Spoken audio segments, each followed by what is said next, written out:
Kala mo kanina, ano mangyayari sa makina? Malaglag talaga. Malaglag talaga. Ito sa galing sa trabaho. Nag-ingay na yung makina. 30 ko rin talaga yung takbo ko eh. 2 hours later. Testing mo, Paps. Yan ang nag-ingay eh. Ha? Okay na. Okay na, layo na yun. Saan nga galing? Paps. Pakor, Cavite. Bacor. Layo pala pinanggalingan. Tahimik na eh. Kala mo kanina, ano mangyayari sa makina? Malaglag talaga.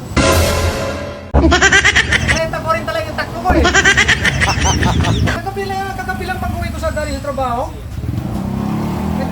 Nag-ingay na yung makina. Akala ko malaglag na yung ano ko. Sabi ko sana makaabot. Tahimik ko. Tahimik na, idol. O, Paps, ano masasabi mo, Paps? Okay, arin kasi. Okay na, ano, wala na problema. Nahimik siya eh. Basta RS, dalhin mo lang ito, Lex. Oo, basta RS. Dali mo lang kay Boss Tolets. Alright. Bye-bye.